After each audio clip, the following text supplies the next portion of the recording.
সন্দেশখালীতে অস্ত্র উদ্ধারে এনআইএ তদন্ত দাবি সুকান্ত মজুমদারের।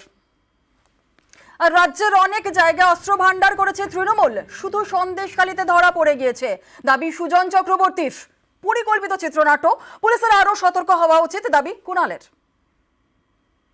বেশিরভাগ অস্ত্র হচ্ছে মেড ইন আউটসাইড ইন্ডিয়া। তো এবার তো বোঝা যাচ্ছে তৃণমূল কংগ্রেসের বিদেশ প্রীতি কেন এত। এজন তদন্ত হওয়া উচিত এবং বড় তদন্ত হওয়া উচিত, এনআইএ তদন্ত হওয়া উচিত, এর সাথে অ্যাটাচ করা উচিত। ভোট লুট তো উদ্দেশ্য আমার মনে হয় না, কারণ ভোট লুট করার জন্য এত বিদেশি ব্র্যান্ডের অস্ত্র, বিদেশে তৈরি অস্ত্র প্রয়োজন হয় না। সন্দেশখালীকে কেন্দ্র করে তৃণমূল কংগ্রেসের নেতৃত্বে, তৃণমূল কংগ্রেসের আশকারাতে একটা বড় সিন্ডিকেট চলছে, মহিলা পাচার, ড্রাগস এবং তার সাথে অস্ত্র।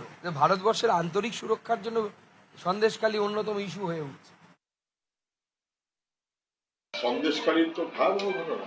এনএসজি আজকে গিয়ে হাজির হয়েছে, মাটির তলা থেকে অস্ত্র বেরোচ্ছে, আধুনিক অস্ত্র, বিদেশি অস্ত্র। 5ই জানুয়ারি যখন ইডি গেল, আক্রান্ত হলো ইডি, সেদিন বলেছিলাম, স্থানীয় মানুষ বলছেন কয়েক ট্রাঙ্ক মেটেরিয়াল আছে এবং তারা সাধারণভাবে ধারণা করেছিলেন কয়েকশো কোটি টাকা প্লাস অস্ত্র।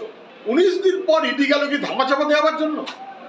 ধামাচাপা থাকুক। শুধু সন্দেশখালী না, আরো বিভিন্ন জায়গাতে তৃণমূল এই অবস্থা করেছে, সন্দেশখালীতে ধরা পড়ে গেছে। সন্দেশখালী প্রধানমন্ত্রীরা যতবার উচ্চারণ করবেন তত প্রমাণিত হবে যে কেন্দ্রীয় এজেন্সিকে সামনে রেখে সন্দেশখালী ইস্যুকে জিইয়ে রাখার জন্য, রাজনীতি করার জন্য নানা ধরনের কাণ্ড কারখানা এরা চালিয়ে যাবে, সাজানো নাটক চালাবে, নানা ধরনের জিনিস চালাবে।